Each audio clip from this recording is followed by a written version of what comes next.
오늘은 여러분과 함께 예수님의 소원이라고 하는 제목으로 함께 말씀을 나누려고 합니다. 말씀을 통하여서 성령님께서 각자에게 들려주시는 그 주님의 세미한 음성을 듣는 시간이 되기를 바랍니다. 어느 60대 동갑 부부가 회갑잔치를 했습니다. 기쁘고 참 즐겁게 우리가 이렇게 평생을 건강하게 살 수 있다는 것 정말로 감사하고 즐거운 일이다, 행복한 일이다 하면서 즐겁게 회갑잔치를 했습니다. 회갑잔치가 끝날 무렵에 근데 천사가 찾아온 겁니다. 그래서 천사가 두 사람의 회갑을 축복하면서 두 사람에게 소원을 한 가지씩 말을 하면은 응답해 주겠다고, 들어주겠다고 말을 합니다. 그래서 먼저 부인이 소원을 말했습니다. 제 소원은 사랑하는 남편과 함께 이제 전 세계를 돌아다니면서 일주를 하는 것이 저의 마지막 평생의 소원입니다. 그래서 비행기 티켓을, 전 세계를 일주할 수 있는 비행기 티켓을 주셨으면 좋겠습니다 라고 했습니다. 그러자 조금 있다가 하늘에서 비행기 티켓이 2장이 떨어지는 겁니다. 부인은 사랑하는 남편과 함께 세계 여행을 할 수 있다는 것이 너무나도 행복하고 기대감을 가지면서 남편이 어떤 소원을 말할지 기다리고 있었습니다. 이제 남편이 자신의 소원을 말하는데 부인의 소원과는 달랐습니다. 제 소원은 저 늙은 마누라하고 사는 것이 이제는 실증이 났습니다. 그래서 이제 저보다 30살, 30살 젊은 예쁜 아내를 주는 것이 제 소원입니다. 남편의 소원을 들은 천사가 이렇게 묻는 겁니다. 당신의 소원을 제가 얼마든지 들어줄 수 있습니다. 그런데 정말 후회하지 않겠습니까? 그러자 남편은 절대로 후회하지 않겠다고, 그것은 내 평생의 정말 이제 나머지 평생의 소원이라고 대답을 했습니다. 그래서 천사가 남편의 소원대로 응답을 해줬습니다. 그래서 남편은 그 순간 소원대로 90세가 되어서 30살이 어린 자신의 아내와 함께 세계 일주를 하게 되었다는 그런 재미있는 에피소드가 있습니다. 여러분, 예수님을 믿는 저와 여러분의 마음 가운데에도 소원이 있지 않습니까? 근데 우리 마음에 있는 소원 중에서 소원을 보면은요, 자신의 욕심에 근거한 소원이 있는가 하면 하나님의 말씀에 근거한 소원이 있는 것을 볼 수가 있습니다. 근데 자신의 욕심에 근거한 소원은 그 소원이 응답된다고 할지라도 그것이 복이 되는 것이 아니라 오히려 화가 되는 것을 볼 수가 있습니다. 반면에 하나님의 말씀에 근거한 소원은 우리에게 응답되면 자신에게 뿐만 아니라 다른 사람에게도 복이 되는 것을 볼 수가 있습니다. 오늘 본문에 보시면 예수님의 소원을 우리에게 말씀하시고 있는데요, 근데 그 소원을 보시면 예수님의 소원일 뿐만 아니라 그 소원은 우리를 위한 소원이라고 하는 것을 우리가 알 수가 있습니다. 그러므로 저와 여러분이 오늘 이 시간 말씀을 통하여서 우리의 마음에 있는 어떤 소원이 있다면 그 소원을 내려놓으시고 예수님의 소원을 우리의 마음 가운데 품는 그러한 시간이 되기를 바랍니다. 자, 그러면 예수님의 소원은 어떤 소원일까요? 오늘 본문 49절의 말씀, 우리가 49절의 말씀을 함께 읽겠습니다. 시작. 내가 불을 땅에 던지러 왔노니 이 불이 이미 붙었으면 내가 무엇을 원하리요? 여러분, 예수님께서 이 땅에 오신 목적은 불을 던지러 왔다라고 말씀을 하시는데요, 더욱 중요한 것은 예수님께서 던지시는 이 불이 붙으면 더 이상 소원이 없다는 겁니다. 여러분, 한마디로 예수님의 소원은 이 땅에 불을 붙이는 것이라고 우리에게 말씀을 하십니다. 여러분, 예수님의 소원을 우리가 좀 보시면 이게 어떤 소원인지 이해가 되십니까?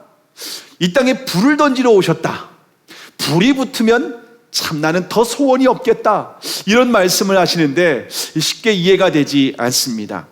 자, 그러면 예수님께서 던지시는 불은 어떤 불일까요? 자, 예수님께서 던지시는 불을 이해하려면 우리가 그 다음 절을 좀 확인할 필요가 있는데요. 50절에 계속해서 50절에 보시면 나는 받을 침례가 있으니 그 이루기까지 나의 답답함이 어떠하겠느냐, 이런 말씀을 하십니다.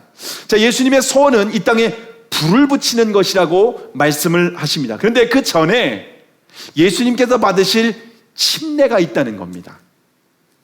그 예수님이 침례를 받기까지 그 마음의 답답함이 이루 말할 수 없다는 겁니다.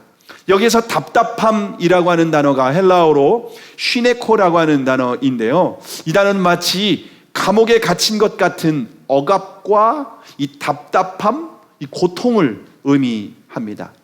예수님께서 침례를 받기까지 그 마음이 마치 감옥에 갇힌 것과 같이 굉장히 막 답답하고 고통스럽고 그 마음에 억압이 있다라고 하는 것을 제자들에게 말씀하시는 겁니다. 요즘 표현으로 하면은 마치 예수님이 고구마 100개 먹은 것 같다, 내게 고구마를 100개 먹은 것 같아가지고서 사이다 한 병 시원하게 마시면 좋겠는데 그 답답함이 이루 말할 수 없다, 예수님이 그렇게 표현하시는 겁니다. 자, 그런데 여러분, 예수님이 이미 누가복음 3장에 보시면은요, 예수님은 요단강에서 침례 요한에게 침례를 받은 것을 볼 수가 있습니다. 예수님이 침례를 받고 물에서 올라오실 때 하늘에서 성령이 비둘기같이 강림하신 것도 우리는 잘 알 수가 있습니다. 그러면서 예수님께서 공생애가 시작되지 않았습니까?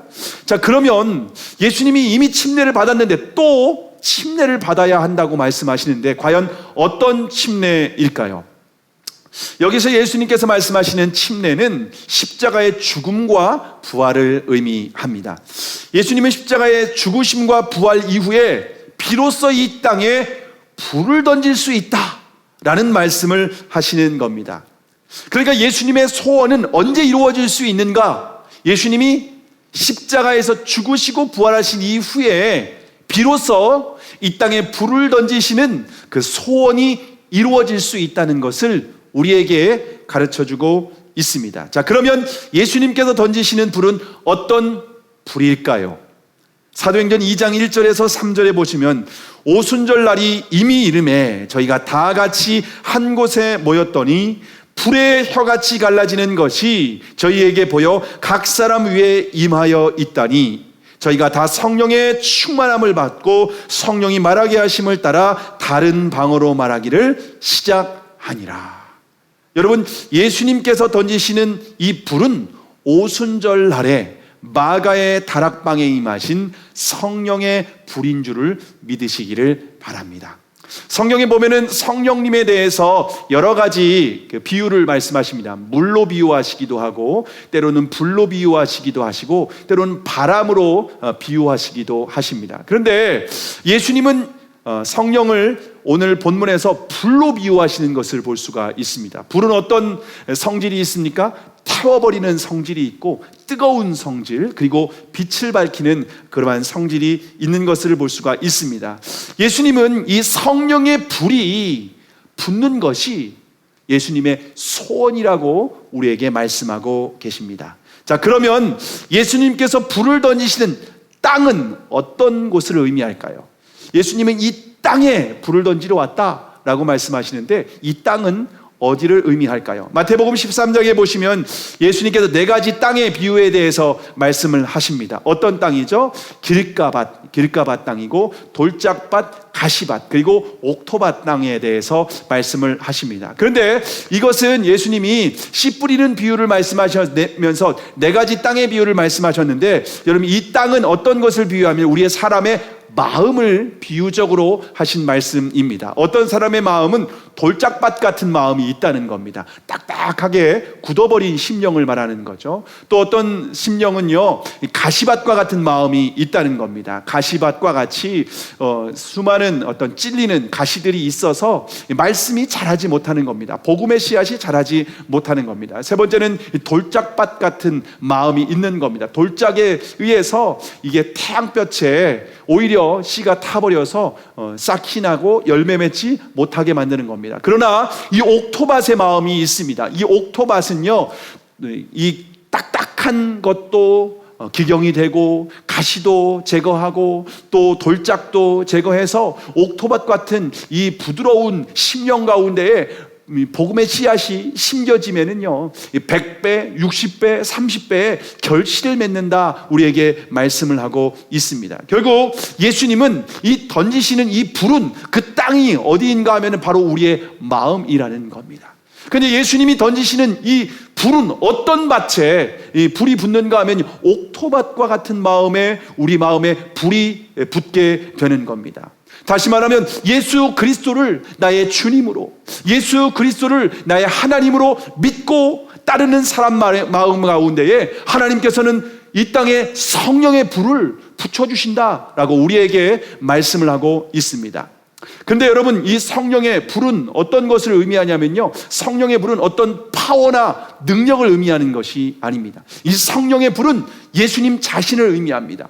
예수님이 불과 같이 우리의 심령 가운데 성령으로 우리 가운데 임하시는 것을 의미하는 겁니다. 결국 예수님이 말씀하시는 이 불은 우리와 예수님이 십자가의 죽음과 부활을 통하여서 모든 죄를 해결하신 후에 우리의 심령 가운데에 성령의 불로 예수님이 이 땅에 오셔서 우리와 연합하는 것, 뜨겁게 예수님을 사랑하는 것, 정말 뜨겁게 우리 예수님과 동행하는 삶을 살아가는 것, 그것이 예수님의 소원인 줄을 믿으시기를 바랍니다. 예수님의 제자들은 그런데 예수님과 함께 했지만은 성령의 불을 받지 못했습니다. 성령의 불이 붙지 않은 상태에서는 예수님의 제자들이 열심히 따라다녔습니다. 3년 동안 예수님이 가는 곳은 어디든지 따라다녔습니다. 예수님이 맡겨주시는 사역도 열심히 감당을 했습니다. 그런데 문제는 무엇입니까? 결정적인 순간에 주님을 부인해 버립니다. 베드로는 어떻게 했습니까? 내가 차라리 죽을지언정 주님을 부인하는 일이, 배신하는 일이 결단코 없을 겁니다. 호언장담을 했습니다. 근데 어떻게 했습니까? 어린 여종 앞에서 어처구니 없게 3번씩이나 예수님을 부인한 것을 볼 수가 있습니다. 여러분, 성령의 불을 받지 않은 사람은 평상시에는 예수님 잘 믿는 것 같아요. 정말 신실한 제자인 것 같아요. 그런데 성령의 불을 받지 않은 사람은 결정적인 순간에 결국 주님을 부인하게 됩니다. 내가 정말 중요하다고 생각하는 것 앞에, 그거 앞에서는 주님을 모른 척 해버린다는 겁니다. 여러분, 성령의 불을 받지 않으면 주님을 온전히 따를 수 없다는 겁니다. 성령의 불을 받지 않으면 주님을 끝까지 따라갈 수 없다라고 하는 것을 우리에게 분명히 말씀하고 있습니다. 그런데 오순절에 성령의 불이 임한 제자들은 어떻게 됐습니까? 성령의 불을 받은 제자들은 완전히 새로운 사람이 되었습니다. 주님을 모른다고 했던 이 제자들이 이제는 목숨 걸고 주님의 복음을 전하는 사람들이 되었습니다. 예수님을 증거합니다. 복음 때문에 핍박을 받습니다. 복음 때문에 매를 맞습니다. 복음 때문에 옥에 갇히게 됩니다. 심지어 복음 때문에 자신의 생명까지 잃어버리게 됩니다. 그럼에도 불구하고 그들은 복음을 끝까지 증거합니다. 주님 배신하지 않습니다. 주님 부인하지 않습니다. 순교를 각오하고 목숨을 내려놓고 주님의 복음을 증거하는 신실한 제자들이 된 줄을 믿으시기를 바랍니다. 뿐만 아니라 베드로는 어부 출신이었습니다. 지식이 탁월한 사람이 아니었습니다. 언변이 좋은 사람도 아니었습니다. 그런데 성령의 불을 받았을 때에 사람들에게 말씀을 전했는데 수천 명이 회개하고 돌아오는 놀라운 역사가 일어나게 됩니다. 의과대학엔 근처도 가보지 못했던 사람이 성전 미문에 앉아있던 안전뱅이를 일으키는 놀라운 기적을 행하는 것을 볼 수가 있습니다. 여러분, 성령의 불을 받은 사람은 이처럼 복음을 증거할 뿐만 아니라 정말 성령의 능력이 나타나게 되는 줄을 믿으시기를 바랍니다.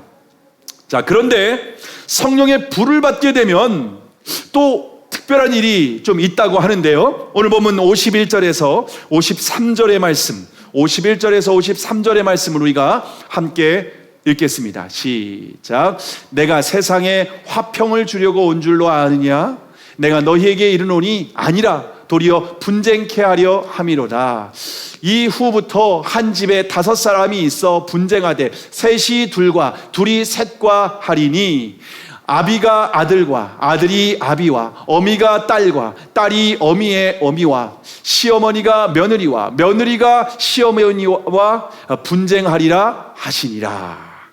여러분, 주님은 말씀이 이 땅에 불을 던지러 오셨다라고 하는 말은 우리가 이해가 됩니다. 이제 성령의 불이라고 하는 것을 이해가 됩니다. 그런데 예수님은 또 오히려 이 땅에 화평이 아니라 분쟁을 주기 위해서 오셨다, 이렇게 말씀을 하십니다. 여러분, 이해가 되십니까? 여러분, 예수님은 이 땅에 분쟁이 있는 곳에 화평을 주시는 분이 아닙니까? 근데 왜 예수님이 이 땅에 화평이 아니라 분쟁을 주려 오셨다라고 말씀을 하실까요? 왜냐하면 본질적으로 이 세상은 하나님을 거부하기 때문입니다. 세상은 진리를 원하지 않습니다. 세상은 빛보다 어두움을 더 사랑합니다. 하나님의 아들이신 예수님께서 이 땅에 빛으로 오셨습니다. 그런데 세상은 빛이신 예수님을 거부했습니다. 빛이신 예수님을 영접하지 않았습니다. 은혜와 진리가 충만하신 생명이신 예수님을 거부하고 십자가에 못 박았습니다. 그러나 성령의 불을 받은 사람은 오직 예수님을 주님으로 믿고 따르는 사람들입니다. 성령의 불을 받은 사람은 자신을 부인하고 이제는 성령을 따라서 살아가게 됩니다. 세상을 살아가는 것이 아니라 진리를 사랑합니다. 예수님을 사랑합니다. 그리고 성령의 뜻대로, 예수님의 말씀대로 순종하며 살아가게 됩니다. 그렇기 때문에 성령의 불을 받은 사람들은 이 세상과 충돌이 일어날 수밖에 없는 것입니다. 이 충돌은 빛과 어두움의 충돌입니다. 영과 육의 충돌이기도 합니다. 거듭난 사람과 거듭나지 못한 사람의 충돌입니다. 그래서 예수님은 화평을 주러 오신 것이 아니라 오히려 분쟁케 하려 하신 것이다 라고 말씀을 하고 있습니다. 여러분, 예수님 믿는 며느리가 믿지 않는 시댁에 시집을 갔습니다. 그럼 어떻게 됩니까? 믿지 않는 시댁에서 핍박이 일어나게 되는 겁니다. 네가 예수님 믿어서 우리 집안이 이렇게 안 된다는 겁니다. 무슨 문제가 있으면 다 탓을, 예수님 믿는 사람 탓을 하는 거예요. 그래서 옛날에 정말 홀로 예수님 믿는 어머님들이, 아버님들이 얼마나 고생이 많았습니까? 저희 아버지도 저희 집 안에서 저희 구남매, 아버지가 구남매가 계시는데요, 구남매 중에 저희 아버지가 최초로 예수님을 믿으신 분이십니다. 총각 때 예수님을 믿고 총각 집사님이 되셨습니다. 총각 집사님이 되셨는데 집에서 아버지가 교회를 다닌다고 하니까 할머니가 무당을 데려다가 구슬을 하는데 아버지 숟가락 젓가락을 가져다가 구슬한다는 겁니다. 예수님 믿지 않게 한다는 거예요. 예수라고 하는 사람을, 예수를 믿기 때문에 우리 집안이 안 된다는 겁니다. 아버지가 빨리 예수님 안 믿게 해달라는 겁니다. 여러분, 그런데 할머니가 예수님을 믿고 침례를 받고 돌아가셨습니다. 여러분, 이처럼 우리가 예수님을 믿으면 집안에서 분쟁이 있을 수밖에 없다라고 하는 것입니다. 여러분, 근데 이 충돌은요, 가장 먼저 어디에서 일어나는가 하면 우리의 내면에서부터 일어나기 시작을 합니다. 자신의 내면 안에서 육신의 소욕과 성령의 소욕 사이에 충돌이 있게 되는 겁니다. 성령의 불을 받기 전에는 우리가 육신의 소욕을 따라갈 수밖에 없습니다. 성령의 소욕, 성령의 뜻을 분별하지도 못합니다. 분별한다고 할지라도 육신의 소욕을 이기고 성령의 소욕을 따라갈 수 있는 힘이 없습니다. 싸워서 이길 수 있는 힘이 없는 것입니다. 그런데 성령의 불을 받게 되면 육신의 소욕을 이기고 성령의 소욕을 따라서 순종할 수 있게 되는 겁니다. 성령의 소욕을 따라 살아가는 사람들은, 옛사람은 십자가에 예수님과 함께 죽고 이제는 내 안에 그리스도께서 사시는 믿음으로 살아가는 사람들입니다. 그래서 다른 삶을 살아가게 됩니다. 변화된 삶을 살아가게 됩니다. 이제는 자신의 정욕과 이 세상을 따라가지 않고 성령을 따라서 날마다 성령의 음성을 듣고 주님과 동행하는 삶을 살아가게 되는 줄을 믿으시기를 바랍니다. 그리고 가정에서도 이 영적 전쟁은 계속됩니다. 시아버지와 아들 사이에, 아버지와 아들 사이에 갈등이 있습니다. 어머니와 딸 사이에 갈등이 있습니다. 시어머니와 며느리 사이에 갈등이 있습니다. 부부 사이에도 갈등이 있습니다. 그 전에는 사이가 좋았습니다. 그 전에는 괜찮게 서로 관계가 좋았습니다. 그런데 예수님을 믿는 순간 분쟁이 시작이 되는 겁니다. 가슴에 성령의 불이 붙은 사람과 이 세상에 정욕의 불이 붙은 사람이 충돌할 수밖에 없는 겁니다. 이 싸움은 혈과 육의 싸움이 아니라 영적인 싸움이라는 것을 우리가 본질적으로 알아야만 합니다. 그러므로 우리가 이런 싸움을 할 때에 우리가 육신적으로 대항해서는 안 됩니다. 성령의 능력으로 우리가 싸워야 된다라고 하는 것입니다. 더욱 중요한 것은 선으로 악을 이겨야 됩니다. 악과 악이 싸우는 것이 아닙니다. 예수님의 방법으로 싸워야 된다라고 하는 겁니다. 그런데 많은 그리스도인들이 여기에서 실수하는 것을 볼 수가 있습니다. 이 싸움을 육신적인 싸움으로, 이 싸움을 악과 악의 싸움으로 이렇게 대항하려다가 결국 실패하는 것을 보게 됩니다. 성령의 능력으로 자기를 부인하고 자존심 상하고 속상하고 마음이 아프고 정말 내가 이렇게까지 살아야 되나 라고 하는 마음이 들지만, 예수님이 자기 십자가를 지고 우리를 위해서 십자가에 죽으신 것처럼 나의 정과 욕심은, 나의 자존심은, 나의 개인적인 경험과 생각들은 십자가에 못 박아 예수님과 죽고, 이제는 예수님으로 선으로 악을 이기는 성령으로 이 세상과 싸우는 그러한 싸움을 예수님과 같이 나아갈 때에 그 영적 전쟁에서 승리하게 되고 그 가정이 복음화가 되는 놀라운 은혜가 있게 되는 줄을 믿으시기를 바랍니다. 여러분의 마음에는 성령의 불이 붙었습니까? 예수님의 소원은 우리의 마음에 불이 붙는 겁니다. 우리의 마음 가운데 성령의 불이 붙는 겁니다. 그러면 더 이상 소원이 없다라고 말씀하십니다. 난 이것밖에는 더 이상 소원이 없다. 내가 이 땅에 이 불을 던지러 왔다. 여러분, 예수님의 이 소원이 여러분의 마음 가운데 그 성령의 불이 붙은 것으로 예수님의 소원이 이루어지셨습니까? 여러분, 우리가 예수님 믿는 것은 지식이나 이론이 아닙니다. 종교적인 형식을 지키는 것도 아닙니다. 율법을 철저히 지키는 것도 아닙니다. 우리는 성령의 불이 안에 붙는 겁니다. 성령이 우리 안에 붙어서 옛사람이 죽고 새사람이 되는 겁니다. 우리가 이제는 육신을 따라 살아가는 것이 아니라 성령을 따라 살아가는 겁니다. 그런 사람 안에는 평안이 있습니다. 참된 만족이 있습니다. 세상이 줄 수 없는 참된 기쁨이 있습니다. 그 심령 안에 하나님 나라가 임하게 되는 줄을 믿으시기를 바랍니다.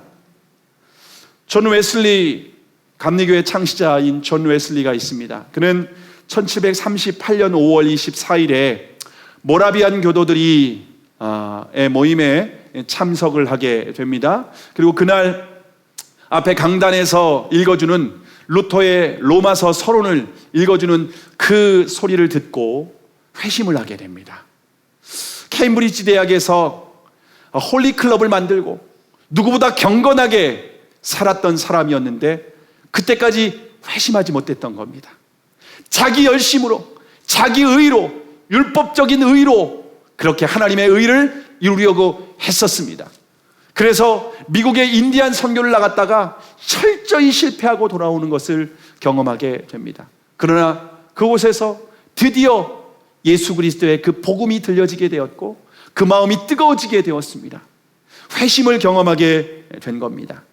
자, 그런데 존 웨슬리는 회심을 경험했음에도 불구하고 그 마음에 고통이 있었습니다. 그 마음 가운데에 여전히 두려움과 절망감이 찾아오곤 했습니다. 설교를 하지만은 사람들이 변화되는 회심의 역사가 나타나지 않았습니다. 구원의 확신이 있지만 성령의 강력한 임재가 그 사역 가운데 나타나지 않는 겁니다. 그래서 웨슬리는 극심한 고통 가운데에 주님께서 약속하신 성령의 침례를 받게 해달라고, 성령의 불을 받게 해달라고 몸부림치며 하나님 앞에 기도를 했습니다. 그의 기도는 쉬지 않고 계속되었습니다.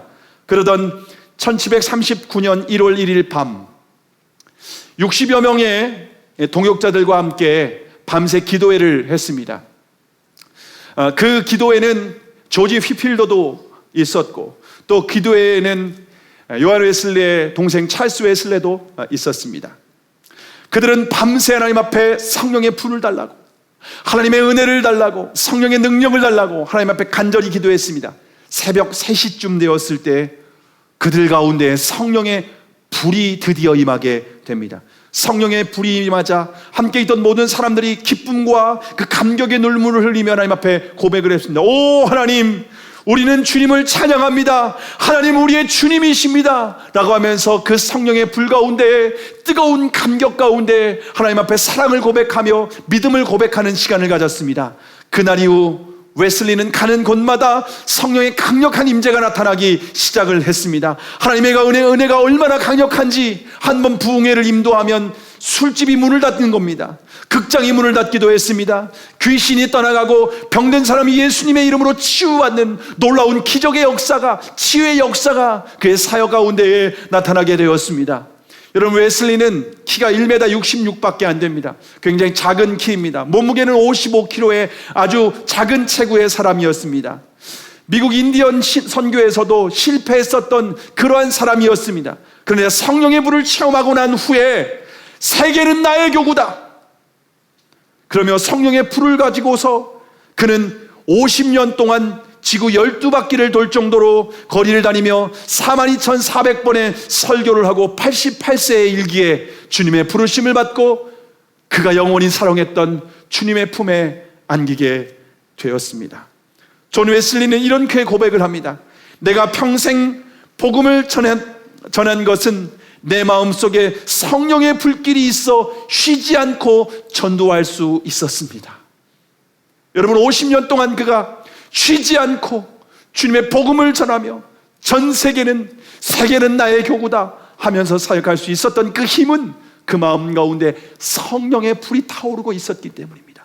주님을 향한 뜨거운 사랑이 그 마음 가운데 불타오르고 있었기 때문입니다.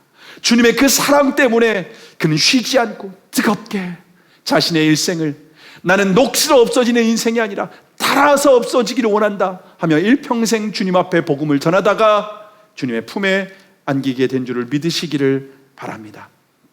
제가 아는 권사님이 있는데요, 권사님은 결혼한 지 2년 만에 남편이 6.25 전쟁에 참전을 했다가 전사를 했습니다. 권사님은 그때부터 갓난아기 전쟁에 나아갈 때 뱃속에 임신을 하고 있었는데 그 아기가 태어났습니다. 유복자죠. 아들 하나 낳고 정말 비참한 시간을 보냈답니다. 인생에 무슨 낙으로 사나, 무슨 소망으로 사나, 무슨 힘으로 살아갈 수 있나 라고 하시며 너무나도 이 권사님이 괴로운 나날을 보내고 있었는데 어느 날 그 동네에 전도사님 한 분이 들어오신 겁니다. 그리고 그 전도사님이 복음을 전했답니다. 그리고 이 분이 동네 사람들이 아이고, 남편도 없이 애 홀로 키우는 여자가 어떻게 이 세상을 살아갈 수 있나, 그냥 교회라도 가보라고, 그냥 신앙이라도 종교라도 의지해서 살아면 어떻겠냐고 하면서 교회에 나가보라고 해서 교회에 나갔던 겁니다. 근데 이분이 교회에 나가서 예수님을 영접하게 되었습니다. 예수님을 영접했는데 어느 날 이분이 예수님을 영접하고 나서 어느 날 이렇게 콩밭을 혼자 메고 있었답니다. 364장을 불렀답니다. 내 주를 가까이 하게 함은, 콩밭을 메면서 찬양을 불렀답니다. 근데 콩밭을 메다가 그날 성령의 불이 임했답니다. 성령의 불이 임하는 순간 그 마음의 기쁨을, 감격을, 그분이 너무나도 행복하고, 이 세상, 정말 비참한 이 세상 어떻게 여자 홀로 아이를 키우면서 어떻게 살아갈 수 있을까 했는데 그 마음에 평안이 임했답니다. 기쁨이 임했답니다. 그러면서 그때부터 남들한테 말도 한마디 못했던 그러한 여자였는데, 집안에서는 소라고 하는 별명을 가지고 있을 정도였는데, 동네에 북을 치고 다니면서 예수님 믿으라고, 우리 교회 가자고 하면서 복음을 전하기 시작을 했답니다. 그리고 만나는 사람들에게 이제는 복음을 전했답니다. 예수님 믿어야 된다고, 예수님 믿어야 천국 간다고, 예수님 믿어야 영원한 생명을 얻는다고 복음을 전했다고 합니다. 근데 권사님이 이런 고백을 합니다. 목사님, 제가 집에서는 소라고 하는 소리를 들었습니다.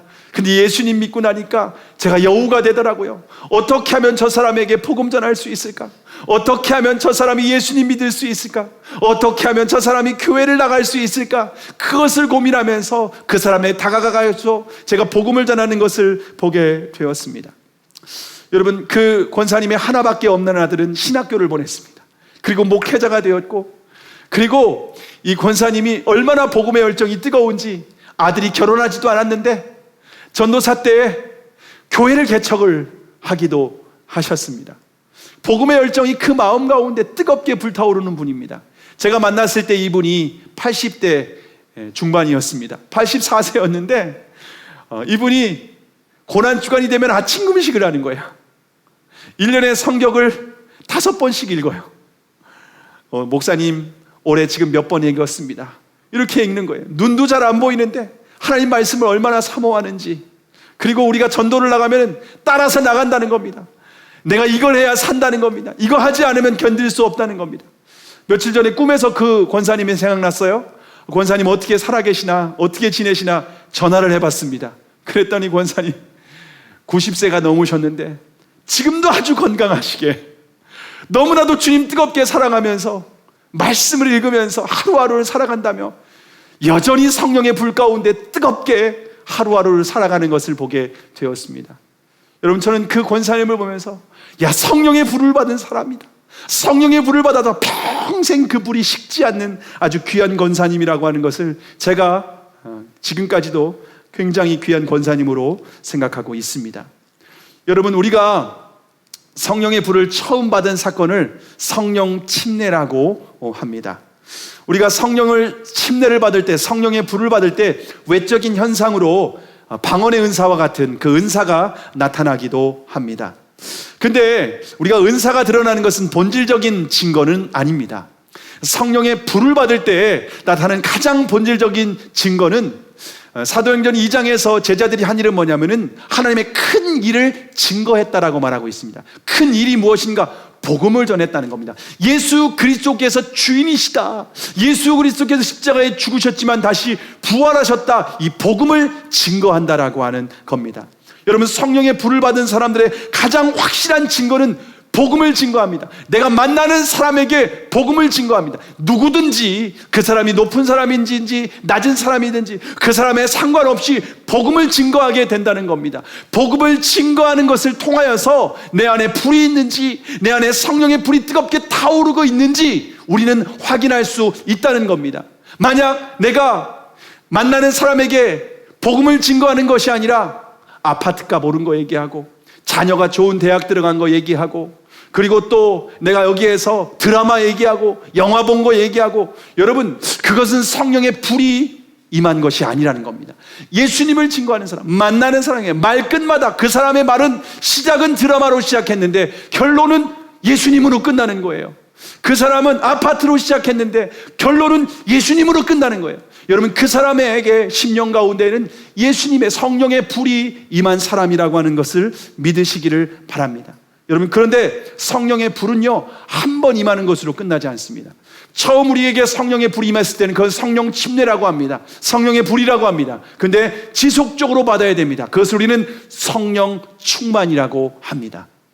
여러분, 우리가 한 번 불 받는 것으로 끝나지 않습니다. 우리의 신앙이 유지되는 것이 아닙니다. 한 번 불을 받은 사람은 계속해서 성령의 충만함을 받아야 됩니다. 지속적으로 불을 받아야 됩니다. 그 마음 가운데 성령의 불이 꺼지지 않아야 됩니다. 여러분, 성령의 불을 받은 사람의 가장 중요한 우선순위는 무엇인가 하면은 이 불을 관리하는 겁니다. 이 불이 꺼지지 않도록 하는 겁니다. 내 안에 주님을 향한 사랑이 꺼지지 않는 겁니다. 내 안에 주님을 향한 사랑이 식어지면, 예배 가운데 내가 냉랭하게 예배를 드리고 있다면, 예배 가운데 주님의 감격이 없다면, 은혜가 없다면 내 안에 성령의 불이 줄어들고 있는 겁니다. 성령의 불길이 소멸되고 있다는 증거입니다. 여러분, 그런 사람은 또 성령의 충만함을 위해서 하나님 앞에 은혜를 구해야 됩니다. 그대로 계속 방치하면 안 된다는 겁니다. 그대로 계속 방치하면 어떻게 됩니까? 성령의 불이 소멸될 수 있습니다. 그래서 우리에게 성령의 불을 소멸치 말라라고 우리에게 분명히 우리에게 말씀을 하고 있습니다. 여러분, 그런데 많은 그리스도인의 마음 가운데 성령의 불이 소멸되고 있습니다. 주님을 향한 사랑이 뜨겁게 타오르다가 식어져 가고 있습니다. 형식적인 신앙생활만 하고 있다는 겁니다. 주님을 향한 마음 가운데 사랑을 식어버린 채 예배를 드립니다. 봉사를 합니다. 사역도 합니다. 여러분, 그런데 그렇다고 해서 열매가 나타나는 게 아닙니다. 거듭난 심령, 변화된 심령들이 나타나는 것이 아니라는 겁니다. 우리가 성령에 뜨겁게 불타오를 때에 그런 사람에게 거듭남의 역사, 변화의 역사, 아름다운 성령의 열매가 나타나게 되는 줄을 믿으시기를 바랍니다. 우리 안에 성령의 불이 소멸되는 원인이 무엇인지 아십니까? 주님보다 세상을 더 사랑하기 때문입니다. 주님보다 다른 내가 가지고 있는 생각, 가치관, 내가 가지고 있는 욕심, 이것을 정욕을 따라 살아갈 때 우리 안에 성령의 불이 소멸된다라고 하는 것입니다. 여러분, 그런데 많은 그리스도인들이 첫사랑, 나 주님 뜨겁게 사랑했었던 적 있는데 30년 전에, 40년 전에, 여러분 그때 그 뜨거웠던 기억을 가지고 평생을 우려먹으면서 신앙생활하는 사람들이 얼마나 많이 있는지 모릅니다. 여러분, 그것은 잘못된 신앙입니다. 우리가 다시 뜨겁게 성령의 불을 받아야 됩니다. 지금 내 심령 가운데 성령의 불이 타 올라야 된다라고 하는 겁니다. 저는 예수님을 만났을 때 23살 때 뜨겁게 주님을 만났습니다. 주님을 만나고 복음에 감격해서 철야 기도를 했습니다. 매일 철야를 하면서 밤 10시에 교회에 가서 하나님 앞에 3시간 동안 2시까지 계속해서 찬양하고 기도하고 주님 앞에 은혜를 구했습니다. 그리고 장의자에서 누워서 그냥 쪽잠을 자고 5시에 일어나서 다시 새벽 예배를 드렸습니다. 그렇게 생활을 할 때 주님께서 제 마음 가운데 성령의 불 뜨거운 마음을 주셨습니다. 주님에 대한 뜨거운 열정을 주셨습니다. 주님을 사랑하는 마음을 주셨습니다. 그래서 신학을 하고 목회자가 되었습니다. 그런데 제가 목회자가 되어서 사역을 하다 보니 제 안에 성령의 불이 소멸되는 것을 경험했습니다. 제가 성령의 불이 소멸된 채 사역은 하는 겁니다. 설교도 하고 신방도 하고 상담도 합니다. 그런데 여러분, 제가 사역은 다 해도 그 사역 가운데 열매가 나타나지는 않는 것 같습니다. 사역 가운데 정말 거듭남의 역사가 이렇게 나타나지는 않는 겁니다. 그런 저를 바라보시며 주님 너무 안타까워하셨던 것 같습니다. 성령님 제 안에 탄식을 하셨던 것 같습니다. 그러면서 주님은 저에게 회개의 영을 부어주셨습니다.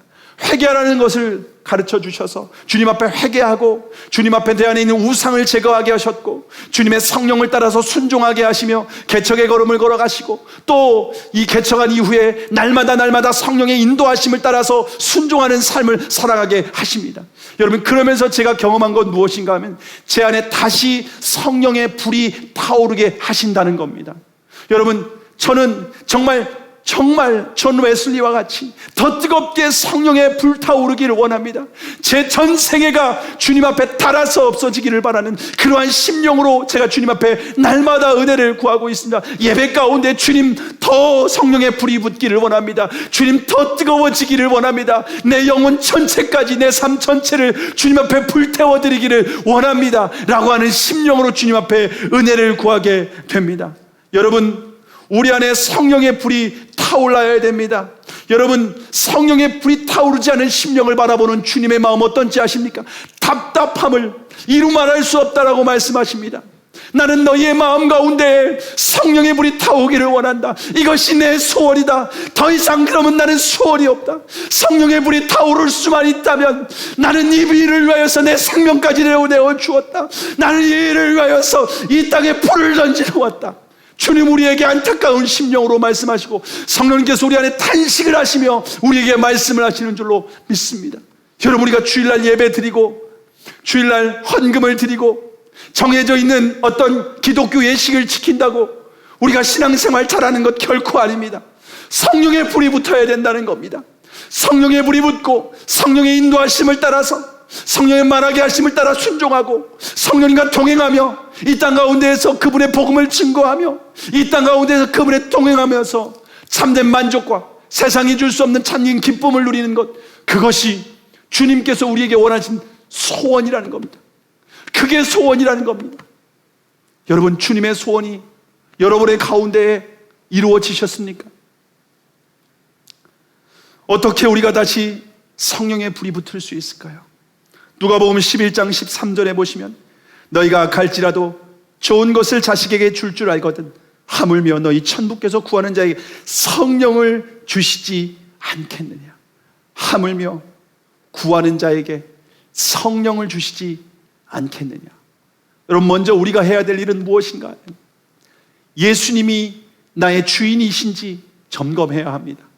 정말 나는 예수 그리스도의 십자가 부활을 믿고 따라가는 사람인지, 여러분 점검해야 됩니다. 나의 삶을 보면 정욕을 따라 살아가는 사람인지, 옛사람을 따라 살아가는 사람인지, 성령을 따라 살아가는 사람인지, 새 사람을 따라 살아가는지 자신의 삶을 점검해 보시기를 바랍니다. 내가 주님보다 더 사랑하는 것이 있다면 회개해야 됩니다. 우상이라고 주님 말씀하십니다. 제거해야 된다는 것입니다. 그것 때문에 내 안에 성령의 불이 소멸되는 원인이라는 겁니다. 그것은 물을 끼얹는 것입니다. 내 안에 불을 꺼버리는 것이라는 겁니다. 그래서 먼저 내 안에 예수 그리스도께서 주인인지, 옥토박과 같은 심령이 되게 해달라고, 주님 내가 예수님만을 주님으로 삼겠다고 그런 고백을 하고 갈망해야 됩니다. 구해야 됩니다. 찾아야 됩니다. 두드려야 됩니다. 성령의 불을 주실 때까지 1시간 기도해서 불을 주시지 않으면 2시간 기도해야 됩니다. 하루 기도해서 불이 임하지 않으면 열흘이라도 기도해야 됩니다. 한 달이라도 기도해야 됩니다. 주실 때까지 기도해야 됩니다. 이게 예수님의 소원이기 때문입니다. 이게 우리의 소원이 되어야 됩니다. 성령의 불을 받을 때까지, 나 기도해봤는데 불을 안 오더라고, 나 기도해봤는데 주님 나에게 불을 안 주시더라고. 여러분, 예수님의 소원인데 안 주시겠습니까? 내 안에 불이 임할 수 있는 준비가 안 됐기 때문입니다. 내 안에 주님보다 더 사랑하는 우상들이 있기 때문입니다. 내가 주님보다 더 사랑하는 것을 주인으로 삼은 것이 있기 때문입니다. 회개하고 사모하고 갈망하고 기다리고, 제자들이 오순절에 성령이 임하기를 열흘 동안 주님 앞에 간절히 기도했던 것처럼, 원하는 자에게, 갈망하는 자에게, 소원하는 자에게, 주님 이게 내 소원입니다라고 하는 자에게 주님은 성령을 부어주실 줄로 믿습니다. 예수님의 소원, 여러분, 이것이 예수님의 소원입니다. 우리의 소원 많이 있죠. 우리의 소원을 내려놓고 정말 예수님의 소원이 우리의 소원이 되기를 원합니다. 말씀에 근거한 소원이 되기를 원합니다. 예수님의 소원을 우리가 품을 때 그 소원이 이루어지면 우리의 삶은 천국이 되는 겁니다. 하나님 나라가 되는 겁니다. 이 땅에서 가장 존귀한 자, 영광스러운 자가 됩니다. 이 땅에서 뿐만 아니라 영원한 천국에서도 주님 앞에 칭찬받고 사랑받고 존귀하게 인정받는 인생이 되는 줄로 믿습니다. 우리가 구할 것, 주님 한 가지입니다. 내게 성령의 불을 주옵소서. 내 안에 성령의 불을 다시 붙여 주옵소서. 이 불이 꺼지지 않게 하여 주시옵소서. 영원히 불타오르게 하여 주시옵소서. 주님 그날까지 내가 녹슬어 없어지는 인생이 아니라 성령의 불로 달아서 없어지는 인생이 되기를 원합니다. 주님, 이것이 내 한 가지 소원입니다. 주님, 내 소원 이루어 주시고 뜨겁게 주님 사랑하고 동행하는 믿음의 사람 되게 하여 주시옵소서. 이것이 저와 여러분의 코로나 가운데에서도 어디에 있든지 무엇을 하든지 저의 간절한 소원이라는 걸 아시고, 이 소원이 저와 여러분에게, 예수님의 소원이 저와 여러분에게 이루어지는 그 놀라운 축복의 주인공이 되기를 주님의 이름으로 축복합니다. 기도하시겠습니다.